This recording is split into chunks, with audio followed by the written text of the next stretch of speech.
नमस्ते साथीहरू, यहाँलाई हार्दिक स्वागत गर्न चाहन्छु प्रो सुजनको युट्युब च्यानलमा। आज म यहाँहरूको लागि भूपरिवेष्टित राष्ट्रबारे जानकारी दिन गइरहेको छु। हाल विश्वमा 44वटा भूपरिवेष्टित राष्ट्र रहेका छन्।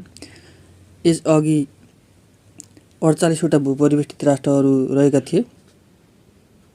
यहाँहरूले 48वटा भनेर किताबहरूमा पढ्नु भएको होला।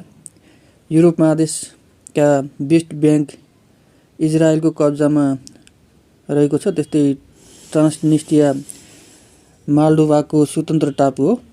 अर्टसाक अर्मेनिया अजरबैजानको विवादास्पद भूमि हो र दक्षिण ओसेटी जर्जियाको भूभाग भएका कारण हाल 4वटा देशलाई भूपरिवेष्टित राष्ट्रको सूचीबाट हटाइएको छ।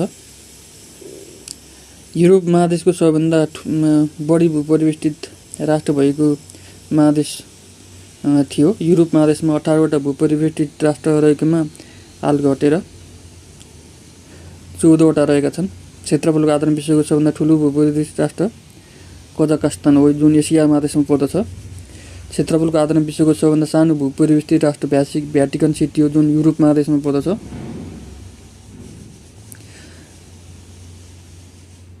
जनसङ्ख्याको आधारमा विश्वको सबभन्दा ठुलो भूपरिवेष्टित राष्ट्र इथियोपिया अफ्रिका हो।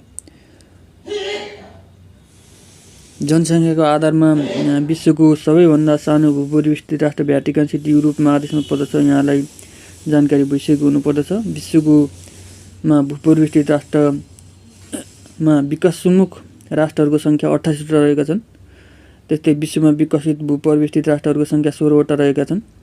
विश्वको क्षेत्रफलको 11.4% जनसङ्ख्यामा 6.9% जनसङ्ख्या भूपरिवेष्टित राष्ट्रहरूले ओगटेको छ। युरोपको लिचेनस्टाइन र एसियाको उज्बेकिस्तान विश्वका दुईवटा दोहोरो भूपरिवेष्टित राष्ट्रहरू हुन्। विश्वको सबैभन्दा पुरानो देश सान मारिनो हो। नेपाल एक भूपरिवेष्टित राष्ट्र हो। एसिया महादेशमा जम्मा 12वटा भूपरिवेष्टित राष्ट्रहरू रहेका छन्। धन्यवाद।